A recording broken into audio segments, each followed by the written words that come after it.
it. Hello. Let us know if you can see and hear us. I literally just sat down a minute ago from work.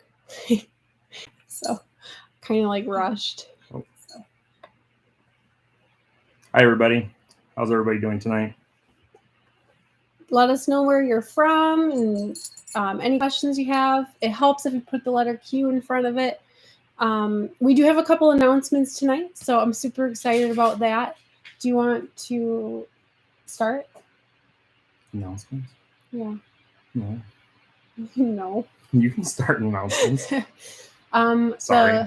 The first announcement is that we're going to have Beth read on the show next Wednesday, on our show here, to talk about just service dogs, especially like at QuailCon, just because there are going to be a few service dogs there. Obviously, that goes anywhere though. So if you're curious, like, you know, maybe things you should or shouldn't do that you might not know about, she's going to be answering those questions and stuff. So we'll get that all figured out and get her on the show. And then the second announcement, if you were here with us last week, you'll know that we said when we hit 100 subscribers, which is like insane for us. And I know like real YouTubers are probably like rolling their eyes. But we said when we hit 100 subscribers that we would do a giveaway. And I was thinking it was going to be like a few months, but oh my gosh, by golly, we did it. So we will be posting a separate video with instructions on how to enter and be eligible for that and everything. So stay tuned. Again, make sure you like and subscribe so that you see those things, and it helps us out and makes us excited and encourages us to make more videos and content. So yeah, my personal goal was by the end of the month to get 100 subscribers, and we've surpassed that just in a few days, or with a few days spare and everything. So it makes me really happy. Glad you guys subscribed. I'm glad you guys are here and glad we can do this. And I enjoy doing it. So I was telling him on the way home, this was at the beginning of the year. It was like January 3rd. I'm like, I hope I can send out 1,000 eggs this year. And I think we've hit that, if not very close. So after this, I'm going to actually go add up and see how many eggs I've shipped out. I won't be able to count the ones that like I've done at swaps and stuff like that, but like I'm pretty sure we've shipped out close to 1,000 eggs. I feel like if we're not there, I feel like we're close. So we'll let you know next week.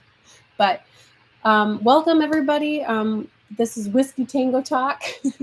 We're here every Wednesday night at 7 p.m. Central, 8 Eastern, to answer questions about quail or rabbits or just life, I guess. Gardening, tractors, homesteading, and self-sufficiency type stuff. So you did some, did you guys get to can corn today? Yeah, we canned some corn and froze a bunch too.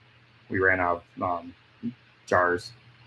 I think we canned 24 jars of corn. Yeah. I don't know how many ears of corn we picked, but I had 7 stuffed grocery bags full of corn that I picked yesterday and this morning.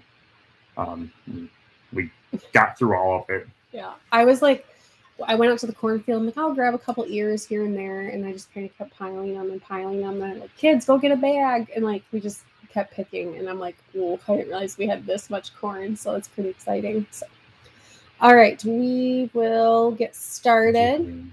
Huh? Go over quail time. Go for it. Because I don't know what you want to talk about. We didn't get to talk before I sat down. Because like, I'm serious. Like I pulled in the driveway, changed into a different shirt than my work shirt, and sat down. So what do you want to talk about QuailCon? How amazing it's going to be? Yeah. I don't know if you guys can write in the comments too if you're going or not. It'd be cool to see just how many people are here that are watching this that are going. I'm excited to see everybody and interact and just chat with fellow quail people. I worked on our Discord for Quail a little bit today to make it a little more open, so people can join it and maybe hopefully find it. I know we have about 40 members in that Discord channel. Kristen did share it to, I believe, newbie quail lovers or in Coturnix Corner group. But the link was only good for 7 days. No, you changed it. I think the invite was good for forever. But we can post it again. But we made that Discord channel so you guys are free to open talk anything about quail, butchering, any topics you want that it's not going to get flagged in Facebook or anything like that. Obviously, like we wanted that open platform. But they're I've updated today with community standards and stuff. Community standards. But just be courteous and everything. No harassment and stuff like that. But I wanted that open platform that we can freely talk about the process of quail and anything that is involved around quail. Oh, thank you. I was wondering, I got a notification that somebody tried logging in. I'm like, ugh, somebody tried hacking my account and better change all my passwords. Your husband hacked your account? Yeah. That's okay. One more thing. It's kind of my job. Yeah, that's what his job is. He tries to hack his own company and then fix it. But anyhow, one update on QuailCon. Originally, we were thinking about doing just like Quail 101, but I feel like everybody that's coming to QuailCon already kind of knows the bare basics or like the foundation of keeping quail. So I'll kind of like go over it real quick while we're there. But then I'm going to go into some like basic breeding and genetics and things like that. So that way, once you get your first quail and learn how to incubate them and feed them, like what then, obviously if you don't know how to breed them or understand the genetics and everything, it's not going to go too far. Like I don't want to say that there's rules, but there's some, suggestions that I'll be making that you can follow. So it's going to be very basic. I'm not going to go into like real deep detail or anything. So yeah. Cool. Yeah. You want to get into comments? Some sure. Comments? Oh, my friend Kelly is here. Yep. Kelly said excited. I'm hello. Glad you're here. Hello. Todd says good evening. Good evening. Welcome to the show. Oh, Chad. We just talked to Chad. He messaged about Terry's show. Oh. There's a little confusion about like the giveaway on Terry's show last night about who to contact and stuff. But anyhow, Chad said, "Hey guys, hey Chad, thanks for hopping on." Oh, you want me to? I think we would just like go back and forth. Sorry. I don't know. Jeff says hello all from Central Missouri. Hello. Hope everyone had a great day. I've had a very busy day. Me too. And it's been stressful, but hopefully tomorrow's better. I didn't have any tornado warnings today though, so I mean that's better than last week. And then C Yonk rhymes with honk. Evening for my cool and wet East Texas, Tejas. Welcome. Joan says greetings from Southern Arizona. Ooh, that's toasty there. Hopefully it's cooled off a little bit. Well, it's still. It was warm and muggy today. I think they're 2 hours behind us. So the sun is it's still probably pretty toasty there. But S.O. Swanson says hello, all from Memphis. Hello. Ed Got Bait says hello, WTF and everybody. Welcome, Ed.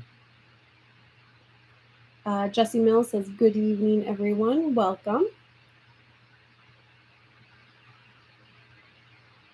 I'm sorry. It's your turn. I know. I'm trying being to share. Stupid. No, it's fine. You just get distracted. I still love you. Berna says hello from Franklin, Ohio. Hey, hello. Berna. Thanks for joining.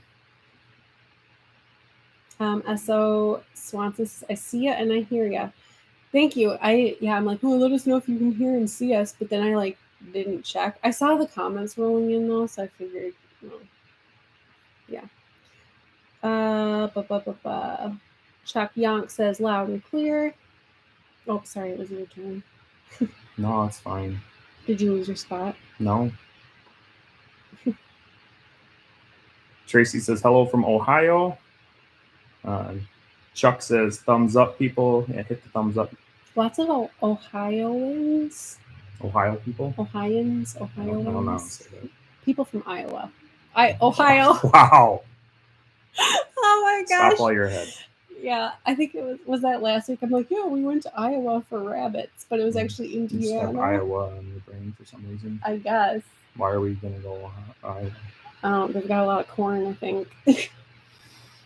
All right. Anywho, Chad says, I'm out of Tulsa, Oklahoma. We did a musical when I was in high school, Oklahoma. That was my freshman year. I know it's kind of off topic. Go on. Sorry. All right. Terry from Coturnix Corner says, congrats on the 100 subs. Next is 1,000. Yeah, I really want 1,000. My personal goal is 1,000 by the end of the year. And we'll see if it happens. I'm going to work hard on it. Thanks for joining us and supporting us, though, Terry. Yeah, we appreciate it.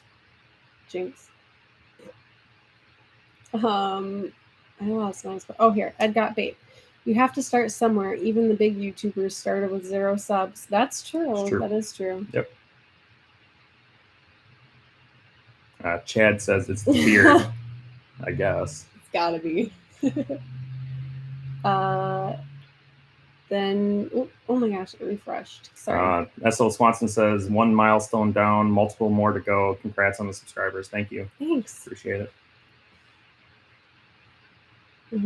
Okay. Robin said, hello, everyone. Sending love from Michigan. Hello, Robin. Robin has donated a lot of money to Quail Con and like helping. Yeah. There's been some like a lot of really generous people. I can't remember all the names. Yeah, I like kind of recognized it. But yeah, thank you very much. I know Zach has talked about, you know, when we were discussing like ticket price and stuff, we wanted to make sure that people would be able to afford it. Like we knew people were going to be coming a long way, you know, and that's not cheap. And so yeah, with the vendors and sponsors and the donations, that definitely helps, and it wouldn't be possible without you guys. So thank you so much. Yeah, thanks. And Chuck posted that post in Quail Con group of asking people how far they're traveling, and they post their maps. And I just looked at it today, and quite a few are traveling, 7 to 10 hours, and it's awesome. And that's without stops, I think. Yeah, that's without stops. I know we have like a 10.5 hour drive without stops. Mm-hmm. So it's going to be a long trip, but I've got a bladder of steel, though. I mean, yeah, but we have a child with us. Oh, that's right. She does not have a bladder of steel. If we didn't have a kid, we'd just be stopping for gas, and that was it. Yeah. And I'd drive straight through.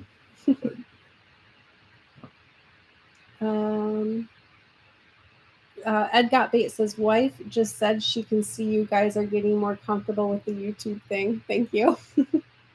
When we first started, we're like, oh, it's really weird, like just talking to this inanimate object, the webcam. But mm-hmm. Now it's like I think it's because we're starting to get to like know you guys and stuff too. That helps. So yeah, I feel like we're actually talking to you. Ed Got Bait says, set any more corn on fire. LOL. Not today. Not today. I haven't actually recently. We haven't cooked corn. I kind of got corned out.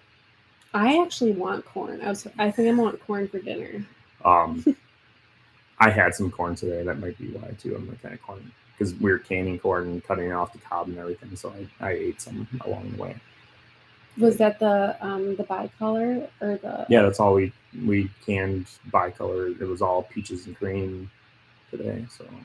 It's really sweet. This stuff, you just get it on your fingers and it's sticky, and the countertop was all sticky from working with it. SL Swanson question: how did you come up with the farm name? Which came first, the name or the WTF? Well, you have to start with whiskey, and then you have the Tango, and then we have the farm. Yeah, we wanted something. That's not really it. But... No, we wanted something, so we're not veterans, but like we definitely support veterans in the armed forces. So we wanted something like kind of patriotic, but not like in your face, I guess. And I feel like that kind of is. And I just like the sound of Whiskey Tango, I guess. It just kind of has a ring to it. And then I'm like, WTF, because I say that a lot. Yeah. Like a lot. Oh my goodness. Now we have the kids saying what the farm, because we joke that's what quail say instead of what the, And I'm like, oh, you guys need to stop saying that before you go back to school, because they're going to probably end up in the office if they say what the farm. So. Robin says QuailCon is going to be awesome. Yeah, it is. I plan on it. C. Yonk says, planning on going to QuailCon. Cancel the motel I had reservations at and switch to Red Roof, even though I don't get points for them. Yeah, that's where we're staying too. So I think a lot of people are staying there. I believe Terry is staying there. Yeah, I thought about staying somewhere else, but I figured stay at the Red Roof and hopefully see a lot of you guys there and maybe meet up with you prior or even after. Yeah, I don't know. Just kind of hang out. Do they have like continental breakfast or anything? I have no Because then we'll all have breakfast together. So I have no idea. I need coffee first, though. We'll have to find Starbucks. Oh my gosh! I hope they have a Starbucks in Miamisburg. I'm sure they have a Starbucks somewhere. What am I gonna do if they don't? I'll live. It's okay. Todd Golden is just saying hello to Verna. Oh, I thought you were going to keep... sorry. No, I'm sorry. I took your turn. I tried to give it back. Just don't be quiet. Just keep going. I'm just reading. Okay. I don't know why. So Russell says, going to QuailCon, bringing my 15-year-old granddaughters. That's awesome. It's great to bring kids and get them involved. And I'm sure they'll have a great time, especially with all the farm animals Zach has. Mm-hmm. The horses, the peacocks, and the emus and they'll be entered for the youth t-shirt giveaway. So there'll be a raffle for the adult shirt that has the QuailCon logo on the front of it, with the 4 logos of the speakers. And then we're all going to sign it like Saturday night. And there's going to be an adult one that you have to put like raffle tickets in for. The tickets are $1. Mm-hmm. And then the children's one, it'll be just kind of like a door prize. So they'll get a ticket and we'll call the winner. But we wanted to like kind of get the kids excited about it too. So they'll be entered for that.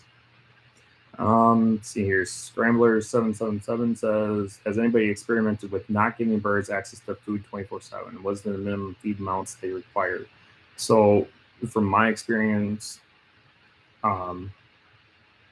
just having the low cages and stuff, when I run out of food, because I've done that by mistake, they seem okay for a little while, but if you run it, I don't know how long length of time, I'm sure it depends on the birds, they kind of start pecking at each other. Mm-hmm. But I have seen them peck at each other more when you run out of water and not food. They seem to want that water more often than they do food. Yeah. But I've noticed that too. Or even if like they, like when they're in the brooders, like even just the like 3-week-olds or whatever, well, I guess we put them out, but yeah, about 3 weeks. Like if they kick wood shavings in their water, like they have water in the jug, but it's not coming out because they've kicked shavings in there. The same thing, because they can't get to the water, so. And I don't think it's Scrambler. There's no R. It's Scambler. Oh, sorry. I can't read. It's okay. S.L. Swanson says, genetics would be great. That's a great idea. Thank you. I was a little hesitant to go out on a limb because it can be a little bit, I don't want to say controversial, but it can be a touchy subject. So I was nervous too, but I decided to just go for it. So we'll see. Yeah, it's going to be very basic genetics. You're really a kind of a beginner's guide to breeding. Yeah, it's a very beginning touch of genetics. So it's not really going to get in very depth of the different phenotypes and things like that. With the quail, it'd be kind of, I would say, a quick and dirty version of the quail colors and what happens with a few of them mixing together. Yeah. Russell says, live in Ohio now, but lived in Wisconsin as a teen. Oh, that's cool. If you're comfortable, if you want to let us know where in Wisconsin. He grew up down south, and Southeastern Wisconsin. Yeah, southeastern Wisconsin, down south. I grew up only about an hour or so south of here. So I'm in really tiny little towns. To me, this is a big city. And he's like, this is a small town. It's kind of funny. I lived in small towns, those big cities. I've actually lived in a smaller town than she did when I was a teenager. So Scambler says, I think I saw that Filipino Dexter guy say that he feeds them 2 times a day. Am I wrong? I'm not sure which gentleman you're talking about. Dexter guy on YouTube? I don't know. I'm not sure. Sorry. So I don't watch very many Quail YouTube channels. I mean, I do. I won't lie, but really watch. I haven't run across him. I don't think. Maybe. I really only watch a few people, to be honest. So. I mean, there was that guy that talked about like the pointy egg. Pointy eggs are females or males or something. I watched that once, just like kind of some old wives' tales and stuff, which I haven't found to be true. But maybe it was him. I don't know. Skimmer says, have you thought about raising rabbits in underground hutches? That would be my best bet here in the desert. I bet they would like that. Yeah, I've seen some people raise them kind of like natural burrows and stuff. Like they have a cage up top, and then they have pipes running down, and they kind of go underground a little bit. And they even have I've seen like a tote where they would have like their the babies. Yeah, they're breeding and kind of keep them there. And then I've even seen them also like a variation of that where they were on the ground and they would actually have the tote for the babies and everything, and they would actually bury the entrance of the tunnel when they leave. So that's cool. Kind of cool. It'd be fun to try. Yeah, there's definitely underground. I think would be fine as long as you put a wire, hardware cloth around the ground and stuff like that and bury it so they can't dig out. Well, and predators can't dig in too. Yeah. Well, rabbits like to dig. If you keep them on the ground, they're going to dig in there and dig out. That's true. So you do have to put wire down if you want them to have some dirt. So.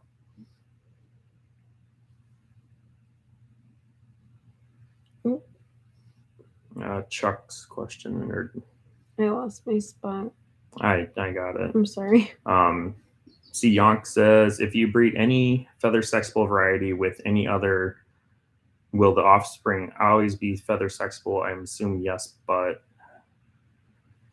with any, do you mean another feather sexable? Then yes. But if you breed it with a non-feather sexable. So if you take like a dotted white and breed it with like pharaoh that was normally feather sexable, and you'd create like a tuxedo pharaoh, it will no longer be feather sexable. Right, because of the tuxedo. Or like a white wing pie. Yeah.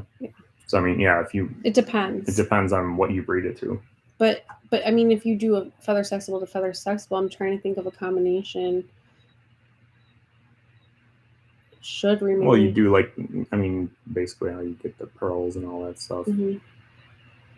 Yeah, so I think they're still feather sexable. So. Jesse says, here from Iowa. Hey, somebody from Iowa. Since I seem to be obsessed with Iowa, I have no idea why. Listening while building a gate. We'll be at QuailCon. Awesome. It'll be fun to meet you. And then congrats on the 100. Thank you. We're blown away and excited and kind of shocked. So that's cool. Scamblers 777 says, should the birds be called if the Coturnix are born without the little white feathers and look more brown? I guess, which birds or what color are you looking at? I mean, I guess it depends on what you're. Yeah, if you're what you're going for. I mean, if you're looking at like the jumbo pharaoh or wild type, and if they have a little white on them, if you don't want that in your birds, then yeah, I mean, you can call them, but it's not going to hurt. It's really what you're looking for in that breed or in your flock, right. And if you want that in your flock. And keep in mind too, like if that were to happen, like say you were to get a bird with a white feather that you don't like or something, not only would you want to call that bird, but you would want to find out, that means that somewhere the parents or ancestors had that gene, like it doesn't just come from anywhere. So you would want to kind of look into that as well.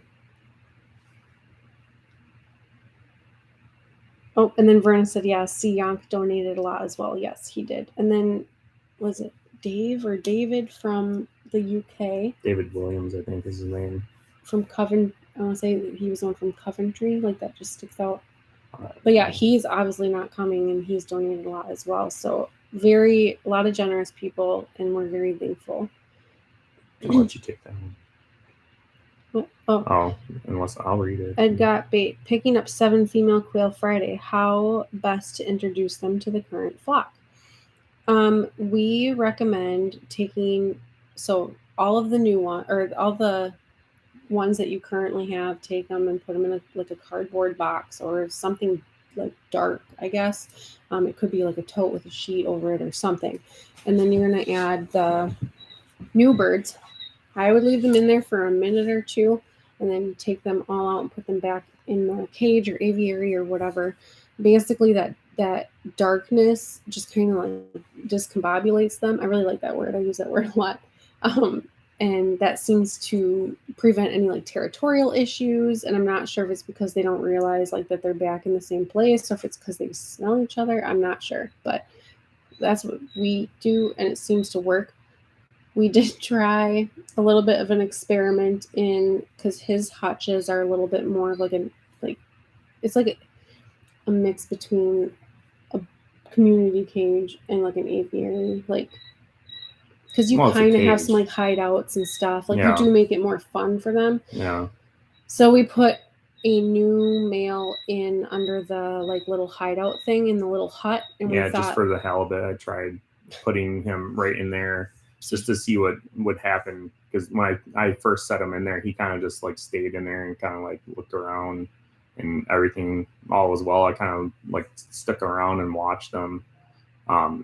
And he eventually came out, and they were all getting along just fine. Came back the next day, and one of the females in there did not like him and started picking on him. So yeah, I had to get him to the hospital. But yeah, we have a hospital cage, so he's alive, and he wasn't really that bad. No, we caught it early. He did a good job of hiding from them, but I just noticed that he started getting picked on, whatever. And so I took him out. I haven't put a new male in there yet, and I need to do that because that's my experimental cage, and I can't do anything. I'm not like I'm in an incubator anyways because of QuailCon right now. But yeah. I have no idea where you were. Scambler, get them a little drunk.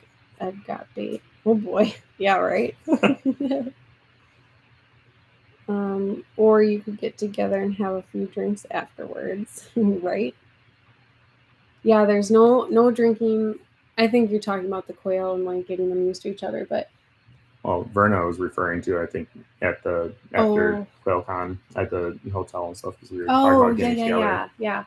Yes, because there's no drinking at QuailCon or anything like that. It's a family friendly event. We want to make sure everybody has wonderful responsible fun.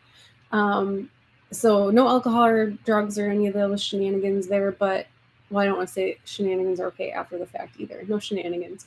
But maybe an adult beverage would be nice. I like me some adult beverages. I mean, our name is Whiskey Tango. So, anyhow. I see quail koozies next. I'd be down for that. That'd be easy enough to do. I do have a cricket, so do an iron on. We can make some. We could make some. Probably not in time for QuailCon, but I would rock a koozie. Verna says, without water, they will not eat. That makes sense because their food is super dry. So well, they need water to digest and everything. Yep. Robin said the kid's going to be excited about the jump house and animals. Yeah, I'm sure our little will be all over that. Like, crazy. We're gonna get her set up with like a stationary set and stuff to be like pen pals with some of the other kids. So I'm excited. I'm pretty sure you're looking at me like you didn't know about that. I told him, but he forgets. I read your emails, just like I read people's at work's emails. I read your emails too. Verna says genetics confuse me. I would just rather enjoy my quail. There you go. That's to be honest. I'm not good at genetics, but I just play with them in the cages and I enjoy what they look like. Yeah. Like the one cage I have, it's really just a mixed breed of or mixed bag of a bunch of different colors. And just for the halibut, I incubated their eggs to see what came out. We got some cool stuff, they look cool as chicks. But... surprisingly enough, I got a bunch of snowies out of the chicks. Mm-hmm. And I only had one snowy parent or female. You only had one like silver. I had one snowy and then one other silver. Oh. And yeah, I got a bunch of snowies out of there. Yeah. And I mean, don't get me wrong, like I have no problem, with the mixed colors. Like sometimes you get some really cool stuff. And I think that's great. And at the end of the day, a quail is a quail as long as you're breeding for healthy birds with good temperaments and such. And they really are just food. Yeah. So. But I've always enjoyed genetics. Like even when we talked about it in biology class and stuff, like nobody really like understood it. And I'm like, oh my gosh, this is so cool. I just want to know more, and I do know quite a bit. So I want to share that for the people that are interested, but I don't think that there's anything wrong with just having mixed birds and having fun with it. So Robin said, LOL, quick and dirty genetics. Yeah, I made a bit of a face, I think, when you said that, but Well, oh, sorry. It's okay. It's all right. Chuck says, I remember going to Wisconsin Dells as a kid. It's fun. Noah's Ark, man. Yeah, I spent many of years in the Dells, all over the place. Especially, I forgot what the go-kart place was called, but yeah. I never went there. We just always went to Noah's Ark. We always would go to Noah's Ark, or we camped there a lot when I was a kid, or grandparents would always have hotels, so we'd always spend like a week there. I kind of want to go now. So. We should just make a weekend of it. Well, now it's going to be like I took off for QuailCon, maybe next summer, but now I really want to go. But the kids would like it too. Oh, gosh, my thing keeps refreshing. I'm sorry, guys. Coturnix, or Terry said Dexter's. So that must be like the name of the channel of the Filipino guy, maybe? That we were trying to like figure out earlier. Mm-hmm. Oh, rural Hartford. I mean, that's kind of in that vicinity-ish. Hartford. Sorry, I'm like not reading it. So Russell said lived in rural Hartford, Randolph, and Barneveld. Because he said he was he had lived in Wisconsin. And Hartford is down in that area. To me, that's all the same down there in Milwaukee and all that. He just rolls his eyes at me. Like I'm really bad at remembering where towns and cities are in Wisconsin. I've lived here all my life, and you could tell me that like the town next over, and I'd be like, "What? Is that really there?" It's funny though, because he drove all around there and stuff, like in like Manitowoc and Racine and Kenosha and all that, like that whole like suburb area. I've been all over Wisconsin, and I know how to get everywhere, but you I just drove don't a remember, lot around there, though. I don't remember all the time. Yeah. So sorry, never cared to remember. You just knew where you were going. Verna says, "Love hearing your quail in the background." Yeah, we just against better judgment, we hatched out a bunch of birds. It was an accident, and yeah, they just kind of fell in the incubator. I told her a couple of weeks ago, I'm like, you have to unplug the incubator. No babies before QuailCon, like none. And I'm like, just one more batch. I just want to test these. Yeah, I'm like, now we have babies. I don't know. I think we hatched out probably like 100 and so quail, and we still have some I think, oh yeah, we just put some in lockdown yesterday. And then I think I have some more going lockdown on Saturday. And I have some then we have silky eggs going in lockdown next week. Yeah. And those yeah, we didn't listen to ourselves. It was a bad idea. Yeah. Please tell me. Oh, wait. Did I? A Scambler, yeah. Dexter's World is a YouTuber, talks about different farm animals. He has a couple basic videos on Coturnix. We'll have to check that out. Chuck said, please tell me I'm not the only one with a camera in the brooder and watch them on Alexa's show. Don't judge me, but yes. We have Wise cameras set up. Yeah. And she's actually sent me stuff before and called me, and she's like, they're hatching. And she's at work. And she's like, they're hatching. I'm like, and so I get up from working myself and walk across the house. Yeah. And I'm like, okay, cool. Yeah. Well, I would set up my phone, and I actually had it set up so that our clients and customers and like employees could kind of watch too. And they were like getting into it like it was just eggs. And then they're like, look, one is moving, it's cracking. And it was fun to share that with some other people that had never seen a live hatch, because it is really cool. It is cool. Yeah. Don't get me wrong, but yeah, I'm no very judgment. Busy at work. No judgment here. She is too, but somehow she managed to watch quail hatch, 40 miles away.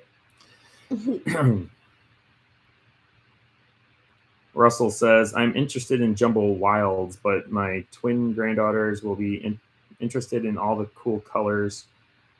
You'll be doing a class on what kind of on that kind of stuff. Sorry, I skipped words. It's okay. On that kind of stuff, I believe.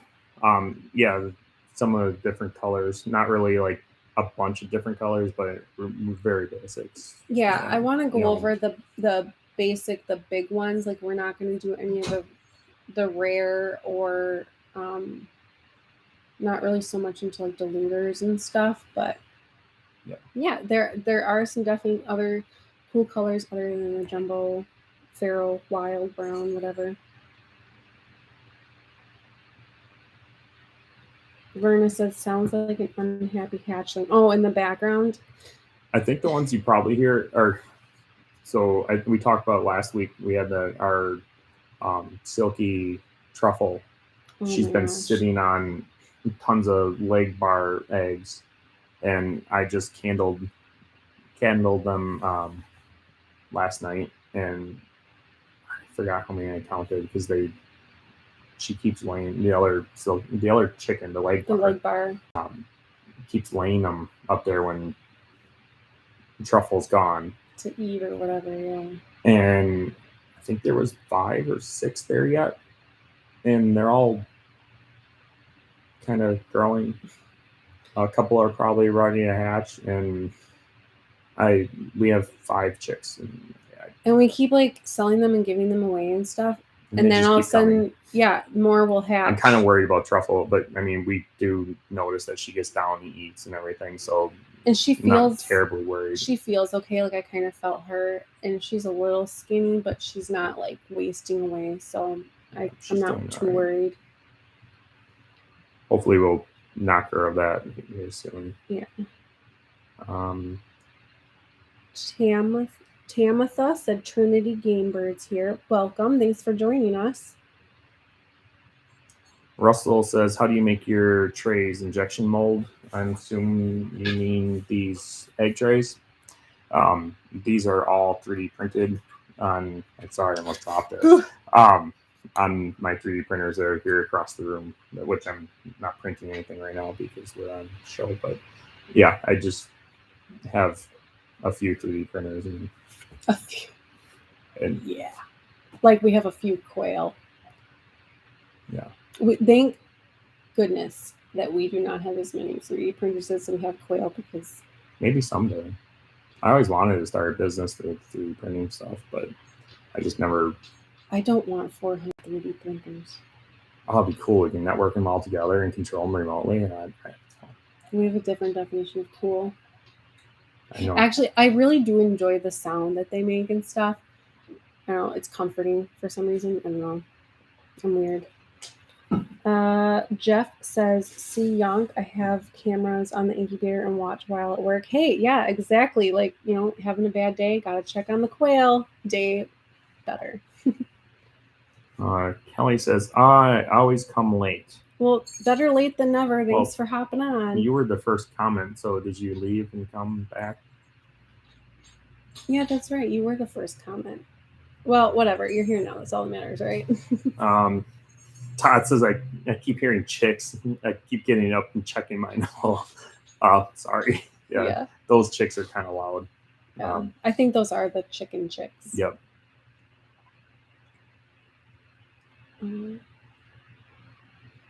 Oh, Kelly said, I love y'all. Get it, get it. Thank you. Ed got big, just deleted his message. I know, I was just reading it. Scambler said, I've been feeding them small meals 4 times a day. They're doing okay, and they got used to me. They go towards my hands whenever I feed them, making them easy to grab. That's cool. Yeah. Kind of like the chickens, I've seen a lot of people hand feed the quail and make it a lot more nice and pets. You see pictures of people have them, on their shoulders and stuff like that, and they just sit there and they're really friendly after a while. Honestly, the ones that I have in my little red hutch, the reason I picked them because of their temperament and then their color. Those were all really calm, very nice birds, and I could put my hand right next to them and they really wouldn't budge. I can reach in there and I can just pet them and they're fine. And it's pretty cool. I know it kind of sounds weird. To me, it sounds weird petting quail, but no, you guys get it.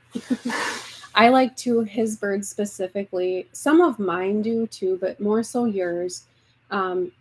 Even if they have food and water, so they're not doing it because they're hungry or anything, like I'll walk up to the cage and they all run to like greet me. And I'm like, oh my God, they love me.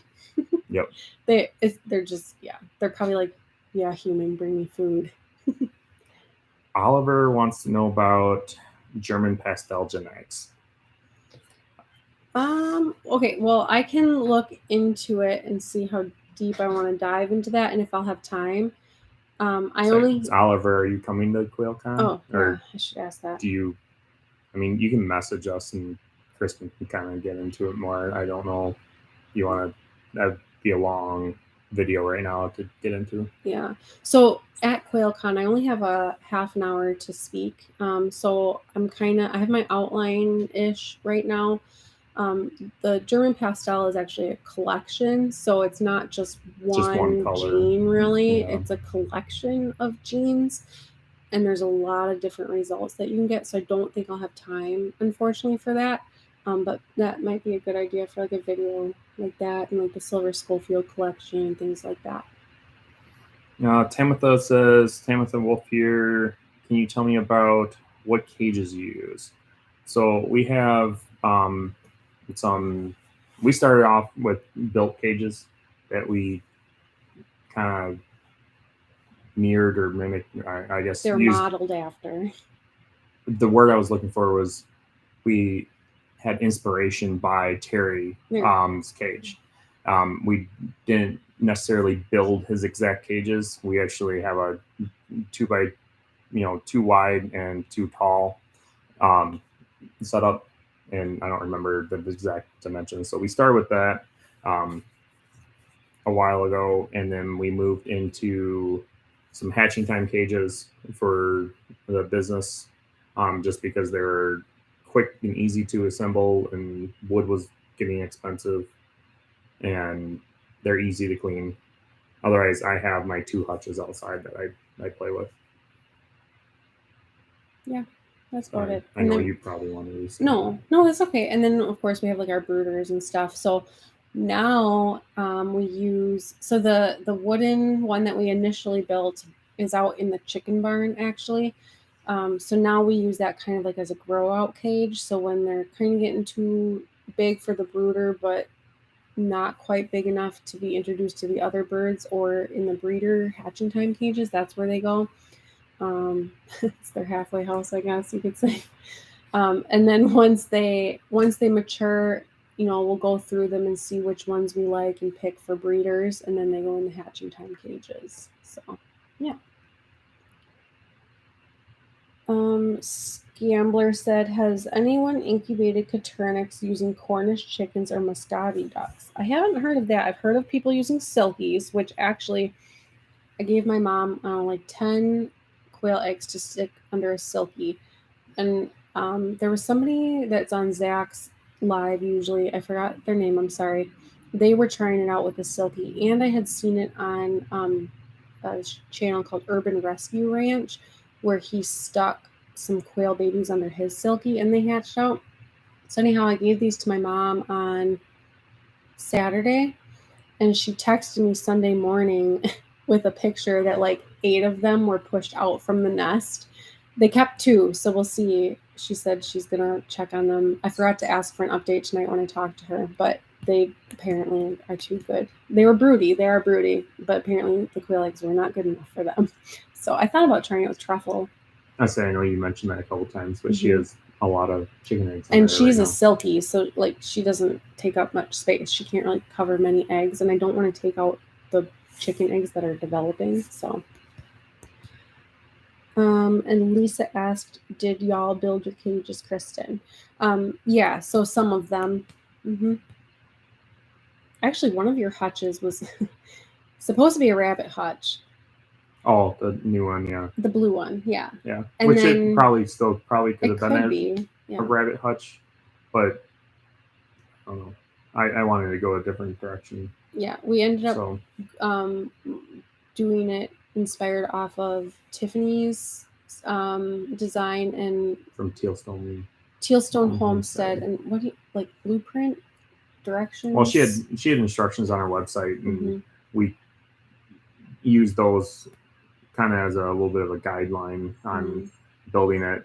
We modified it a little bit by making it a little taller and using a little less wood. Yeah, because she has her set up, I think, for like 8 rabbits, and we just have 4 right now. And we figure we could always, the way that it is, you could always add more. So. Yeah. Kelly says, "Oh man, mine fall in a." On accident. The eggs fall into the incubator on accident. Yeah, I gotcha. The struggle is real, guys. Reading's struggling. Sorry. Still love you. Well, somebody does. Joan says, "I love genetics. Wish I could go. Will you make a video on the subject after QuailCon?" Definitely, probably could. When her make some kind of video. I would like to. I'll see how QuailCon goes. I'm a little bit nervous. We'll see how QuailCon goes. I think it's going to be good, and I would love to share stuff. The stuff that I know. I'm definitely not I'm not an expert or anything. Like I didn't go to school for genetics or biology or anything like that. It's just kind of stuff I've picked up along the way and a lot of reading and just kind of gathering stuff together. And I've kind of made my own book, I guess you could say, like basically a binder of stuff that I find really useful and that I want to look back on, and charts and pictures and whatnot. So yeah, I would love to share some of that. And it's not that I don't want to share with people to like be selfish or whatever. It's just that sometimes it can be a little controversial. So I'll just keep it at that. I'll do something. Yeah. I just don't know what yet. And I just noticed we had 28 people watching and only 21 likes. So hit that thumbs up. Please. Makes me happy. Tamitha says, "Hi, I'm attending QuailCon. What kind of cages can you recommend for breeders?" I'll let you answer it. So, like I said, we use Hatching Time, and Hatching Time will actually be at QuailCon, they'll have some incubators and some cages set up and such. I believe they're going to have their brooders and their breeder cages, which have egg rollouts. Wynola Ranch is also going to be there. They're also a sponsor and vendor. And Verna is actually going to be womaning that table. I was going to say manning the table. Booth. Yeah, thank you. Womaning the table. She'll be, because she has Winola Ranch. She's taking cages. a break from being a quail tender. Yeah. She's selling some cages. Yeah. And stuff. And they have their own like advantages to each of them and such. So, but I think they're all good cages. Dale's Quails will also be there. Yeah, there's kind of a wide variety. Yeah, Dale's Quails actually has wood cages, and I believe he's bringing some cages to sell. So you can go home with. I mean, I'm sure you can go home with any 3 of those. One of each. They'll have products, I'm sure, available. Yeah, it's kind of cool. Like, everybody has a different setup, and everybody has different needs and things that they like. So it's really nice. It's almost like a buffet of. Yeah, it's really your cages. preference if you want plastic, wood, or metal, and what you think's best for you. For you, yeah. I know from our experience, the plastic's been good. I know the metal will be just fine too. Mm-hmm. The wood tends to be hard to clean, depending on how long you use it for, but they're all good. Mm-hmm. Yonk said, I have Wise cameras too. Yeah, they're really good. They're good bang for your buck, honestly. Yeah, they used to be cheap. I say used to because the price of them recently have gone up like $10. But they're still really affordable. Yeah, I think it's like $35. I used to buy them for $20 or $25 a piece. Yeah. Now I just looked and they're like $35. So. Oh yeah, Ed Got Bait said, "LOL, yes, we have Wise cams in the incubator and my quail pen as well. So seems to be a popular pick." Robin says, I have 53 one-day-olds. Still have 2 more days to see if my 120 Egyptian wild hatch. Woo! Probably awesome. End up with 120. Oh man, I love little quail. Like they remind me of raisins, and then they're like running around. They have like raisins running around. That's just what it reminds me of. When they're first hatched, they do. Yeah, like when they're newly hatched chicks, like they legit look like raisins. Yeah, especially the black ones. Mm-hmm. Yeah, and like the fat, like anything dark like that. Yeah, the fat peas or jumbo wilds or blacks. They all look. Yeah, never mind. Just talking. Skambler says, can eggs incubate in the incubator if you stack the eggs on top of each other? I guess I ran out of space, so I'm hoping. So I'm using tape to stack them. I would not do that. I wouldn't do it just because of the heat, maybe not getting through the eggs and heating properly. Mm-hmm.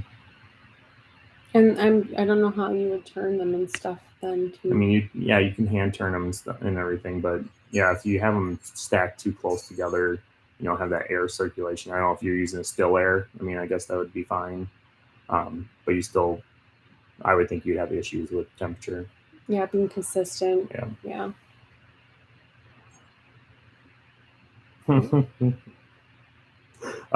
Scambler says, I think my cat enjoys the quail eggs too, or the quail calls too. Yep. She doesn't kill them, and I'm just covering the brooder with a blanket.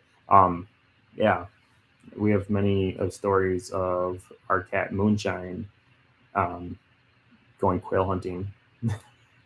I'll just keep it at that. He's lucky. He's cute. The cat. And Brandon named him Moonshine.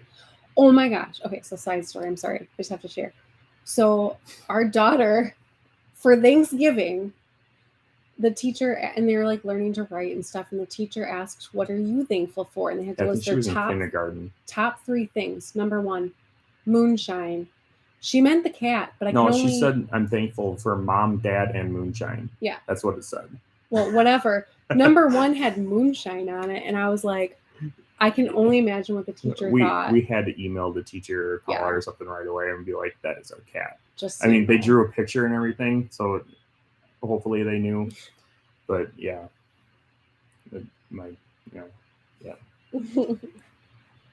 Anywho. Yonk says, I bet you'll sell all those egg trays pretty quick at QuailCon. I'm hoping so. I'm making as many as possible. I'm up to, I think, 27 right now. There's a tower on our table. So I think my goal is to probably bring about 60 or so with. So there won't be too many, but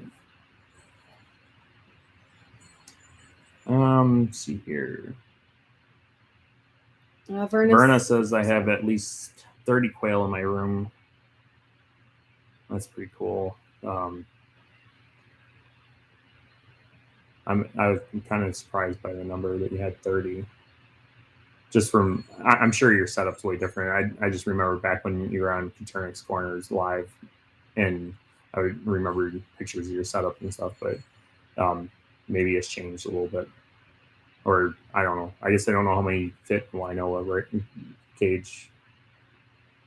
I know they have different sizes and stuff too. So, Scambler said, I put my kittens inside the brooder for a minute or two to get them used to animals and pets. I got a dog in the backyard, so yeah. Yeah, I bet our cat would love to hang out in the brooder for a couple minutes. I don't think we have any quail left. Okay, so it probably doesn't help that, and I didn't realize this at the time, that their food flavor is duck and quail. Yep. So to be fair, it's kind of not his fault that he likes quail. So, but the food is just like dry, obviously, but he prefers his peeping.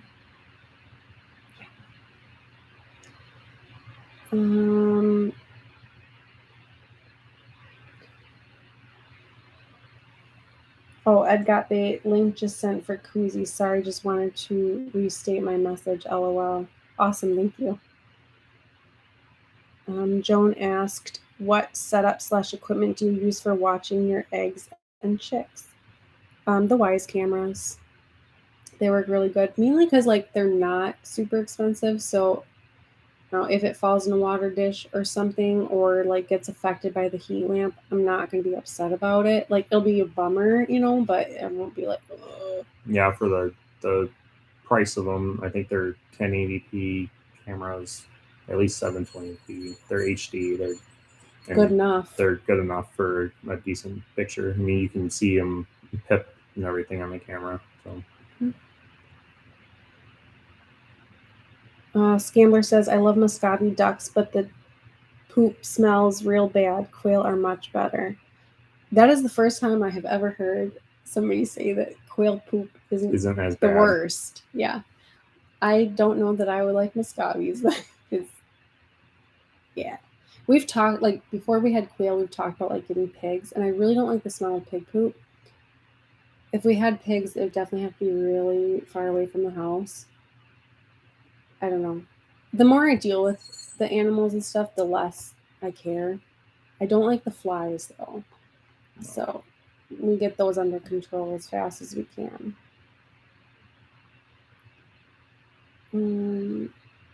Terry said, worked on my outline today. Turned out to be an hour long.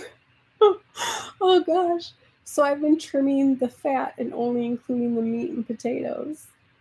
That's definitely hard to do. I can't admit, yours is going to be difficult. I can honestly say when we talked about it and talked about only doing a half an hour, I kind of was like, I'm not sure how. I actually thought about Terry, yours first. I was like, I don't know how you're going to build an incubator in a half an hour and talk about the process of doing that and all of what you need to know and why and how it should work. But yeah, I mean, I definitely think I don't know. She hasn't practiced hers at all. I say hers because she's going to do most of the talking because she's way smarter than I am. You're smart too. Well, I know about quail, but it's fine. I have a feeling that she's going to go over and we're going to have to probably work on trimming as well. I'll practice. So.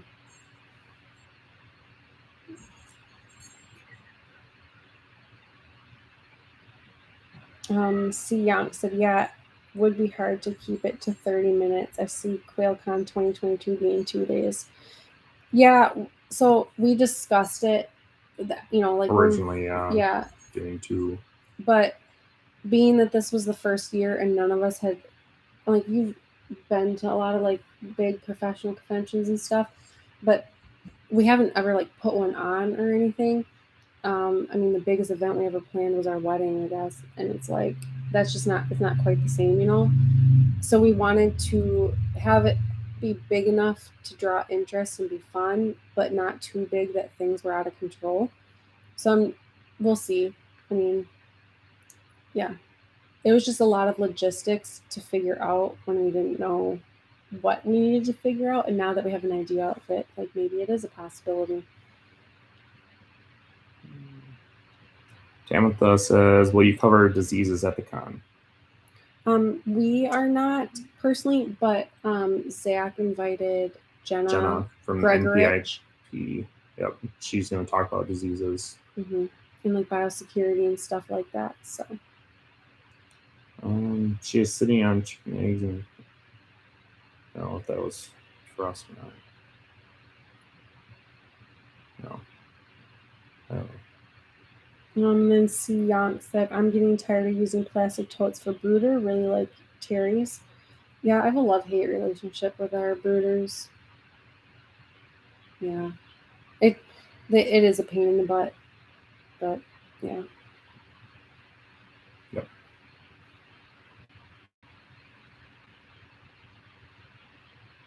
Tamitha said, I've heard some people don't treat sick birds but call them, but I prefer treatment. Do you treat or call sick birds such as like bumblefoot or respiratory? So we haven't had any respiratory issues, but we do. Yeah, we had one bumblefoot. Yeah, and it was odd. I mean, it was in my cage. It was a sliver from the frame. Yeah, from the wood.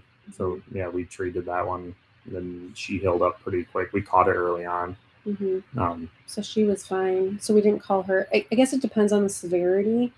For a respiratory issue, yeah, because that will spread through your body like wildfire. Other injuries, again, it kind of depends on like the severity and stuff. Like we definitely try, but we treat them more, they're livestock. So, you know, we don't have any like special needs quail or, you know, things like that. So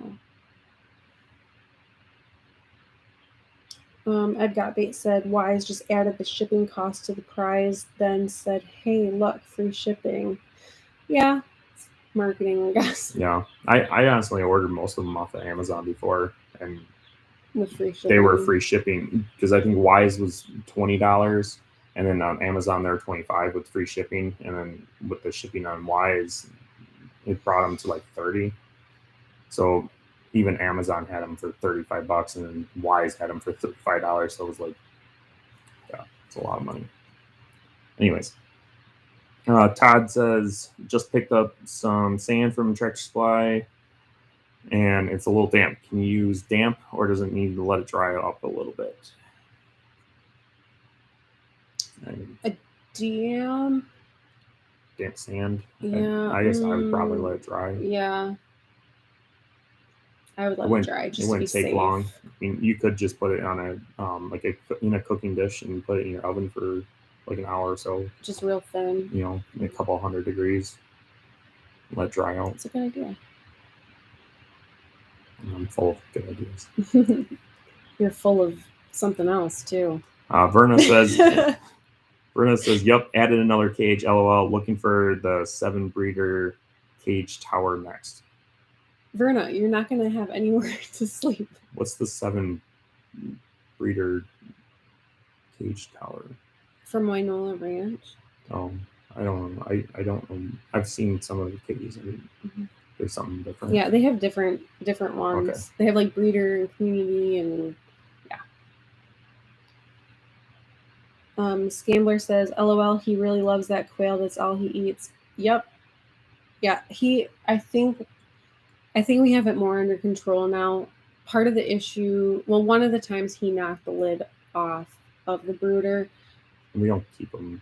We really don't keep them in the house that long anymore. That was before we built the new quail barn. Yeah. And I was out from surgery and stuff, so yeah. Now we have the quail barn. All the quail are out there. We have some like 2-week olds that are in here while they're on heat right now, but that's really about it. And Gutbait says, get the Wise V3 camera. That's actually why I was looking at those. It's just because it was updated, I think, because they have a little better image. But anyways. Verna says, for flies, toss in a few lavender buds in the wood chip. Repels flies and gnats. I'll have to try that. I love the smell of lavender, actually. I know you're not a super fan, but I usually clean the poop trays. We'll see. Scambler said Muscovy ducks love to eat flies, so there's pros and cons to having them around. There you go. So the flies that they attract with all that poop, they eat the flies. Maybe that's why they poop so much. Flies are their favorite snack. Harvey White says hello from WVA. I'm guessing, is that West Virginia, maybe? Okay. Hello, welcome to the show. Thanks for joining us. Verna said, next year will be a challenge for you all. You know Zach will want to top this year's. Yeah, he said that before we even I think it was the week after we announced. He's like, yeah, I'm doing this next year. I'm gonna go bigger next year. And I'm like, slow your roll. It'll be fun. We're really excited, honestly. And yeah, we do want to make it better and better. And I'm sure we'll learn things and make it better. Always making it better every year and doing new things and different things. It'll be awesome. I'm excited. SL Swanson says 30 minutes is definitely too short for the presentations. It's going to be a lot of fast talking and don't ask not questions. So do not ask a lot of questions. Oh yeah. I think it'll be okay.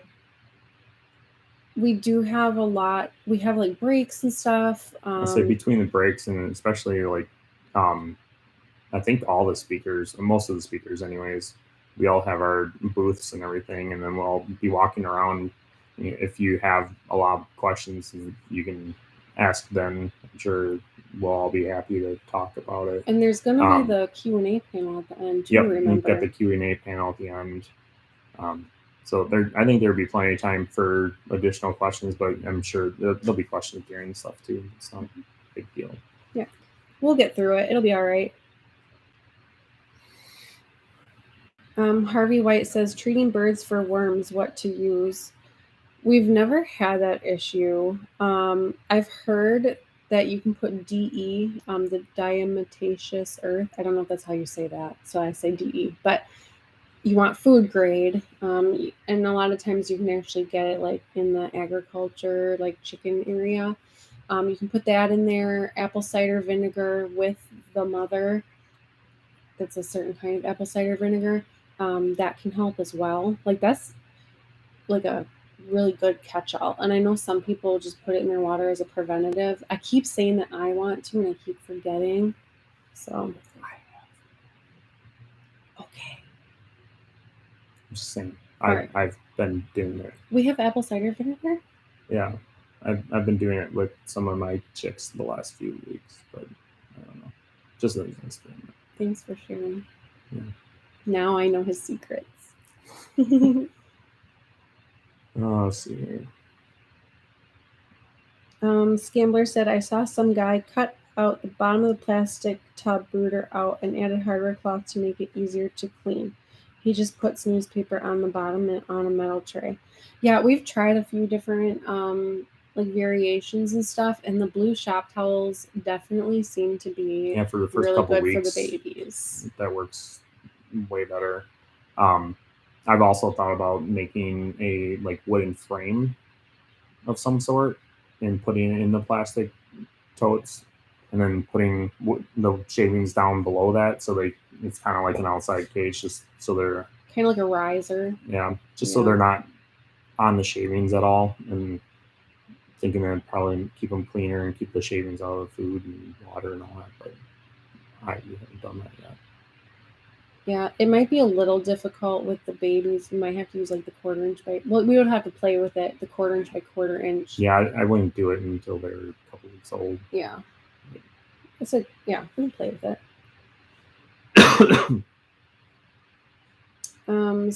Gambler said things can't take the credit. Oh, with the cutout. He just changes them once a day. I would change twice. Yeah, I guess it kind of depends on like if you're inside or outside or whatnot and how many birds you have.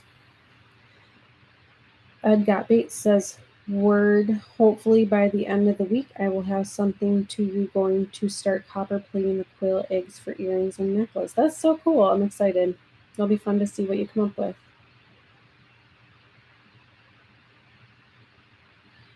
And then Verna said, first week I'm using puppy pads, easy to clean. That's a good idea too because they're super absorbent and they wouldn't, I don't think they would really pick at it much because they don't really at that age. Like they're not too That's weird. kind of why we use the blue shop tiles because they're so a little absorbent. More absorbent with the poop and everything. And because we use the plastic toast, they're really easy to clean. Mm-hmm. And it doesn't soak down. Yeah. And Harvey White says, I use the blue towels from AutoZone. Yeah, they're just the shop towels. Mm-hmm. Yep. And then Lisa Klein says, Verna, me too. Just saying that she uses the puppy pads. So lots of people using those.